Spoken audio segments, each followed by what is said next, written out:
அப்படிதான் ஒரு நாள் ராத்திரி கல்யாணி தூங்கினதுக்கப்புறம் வேணி என்ன பண்ணா, வீட்டிலேருந்து வெளியில் போயிட்டு அவங்களோட ஒர்க்கெல்லாம் முடிச்சுட்டு காட்டுக்குள்ளே போய் மறுபடியும் ஒரு 3 பேர் வந்து போனதுக்கப்புறமா ரொம்பவே டயர்டாக வீட்டுக்கு வந்துட்டு இருந்தான். அப்போ அங்கே ஒருத்தன் அவளை வழி மறிச்சு நின்றான். அவனோட பேர் அஞ்சப்பன்.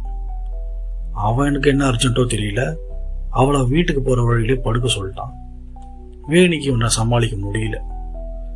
சரி என்ன பண்ணுறது, வேறு வழி இல்லை. 3 பேர் போட்டாச்சு, இவன் 4வது தானே அப்படின்னு இவளும் அங்கேயே படுத்துட்டான். எல்லா வேலையும் ஒரு வகை நல்லபடியாக முடிஞ்சிருச்சு. முடிஞ்சிட்டு எழுந்து பார்த்தா அவளோட மக கல்யாணி எதிர்த்தாப்புல எல்லாத்தையும் பார்த்துட்டான். ஐயையோ, அது மட்டும் இல்லாமல் கல்யாணி சத்தம் வேற போட்டான். இதை கொஞ்சமும் அஞ்சு போனோம் வேணி எதிர்பார்க்கல.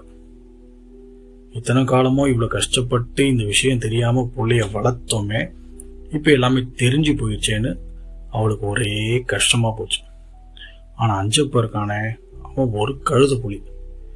அம்மாவை போட்டவனுக்கு பொண்ணு மட்டும் எப்படி சும்மா விட தோணும்? அவன் கல்யாணியை பார்த்துட்டான், விடுவானா? கண்டிப்பாக கல்யாணி ஒரு நாள் போட்டவனு சொல்லி அவளை பார்த்துட்டு அந்த மைண்ட் செட்டோடவே அவன் ஓடி போயிட்டான். தான் பெத்த புள்ள எதெல்லாம் பார்க்கக்கூடாதோ அதையே பார்த்துட்டாலே அப்படின்னு வேணிக்கு உடம்பெல்லாம் கூசி அவளுக்கு நைட்டெல்லாம் தூக்கமே வரல. பொண்ணுக்கிட்ட சொல்லவும் முடியாது, உன்னை வளர்க்கறதுக்காக தாம்மா நான் இந்த மாதிரி தப்பு பண்ணேன் அப்படின்னு சொல்ல முடியல. இனிமே இந்த வாழ்க்கை இதுக்கு, நம்ம யாருக்காக கஷ்டப்பட்டு வாழ்ந்தோமோ அவங்களுக்கே நம்ம பண்ண வேலை தெரிஞ்சு போச்சு, இனி நம்மளுக்கு மரியாதை இருக்காது அப்படின்னு சொல்லிட்டு ஒரு புடவை எடுத்துக்கிட்டு ஒரு புளிய மரத்துக்கிட்ட போயிட்டான்.